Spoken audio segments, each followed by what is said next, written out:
ասելու բան չկա։ Եվ սահմանային գրակոչների մասով ինչ կարող եք ասել, գլխավոր շտաբի պետը ասել դրանք թիրախային չեն եւ հավատում է գերագույն հրամանատարին, որ տեխնասպառողությունը գրելու դրա համար յուքեր ունի։ Այ մեր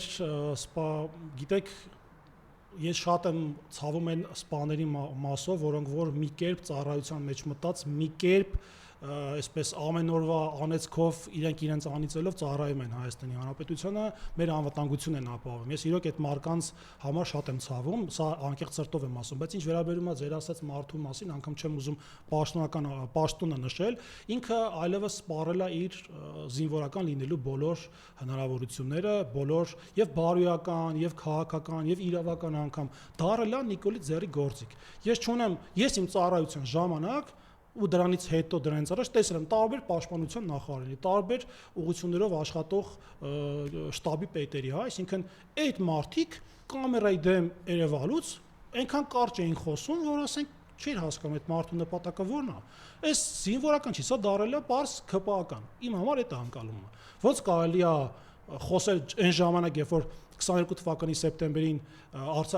Ադրբեջան ներխուժեց Ջերմուկ եւ Սյունիքի տարբեր հատվածներ, կանգնեց ասում է բան, ջրից կկտրենք, սոված կմնան, ասենք, չգիտեմ, հիվանդ ես դու, ասենք, ոնց կարելի է այդպես բան ասել։ Այնտեղ մարդիկ մեռան, լիքը տարածք կորցրեցին, ոնց կարելի է նման արտահայտություն անել։ Հիմա էլ կանգնում ասում է բանը, գերագույն գլխավոր հրամանատար։ Քո գերագույն գլխավոր հրամանատարը ավելի շատ ադրբեջանցի ինչ-որ մեկն է կամ թեկուզ Ալիևը, քան Նիկոլը։ Նիկոլոսկի ինքը իր գերագույն գլխավոր հրամանատարը չի, ուր մնաց քո գերագույն գլխավոր հրամանատարը լինի։ Այսինքն ես այս մասով բան չունեմ, ուղղակի իրոք ես գիտեմ, որ մեր զինված ուժերում ծառայում են շատ խելացի, չնայած շատերը դուրս են եկել, բայց դեռևս շատ մարդիկ կան, որոնք մեր անվտանգությունն են ապահովում լավ թե վատ, ելնելով իրենց հնարավորությունների չափից, որտեղ իրենց իրավունքներն էլ սահմանափակված։ Հետևաբար ես դրամ անգամ չէի ուզենա դրա մասին խոսալ, չեմ էլ ուզում անունը տալ։ Այսքանը։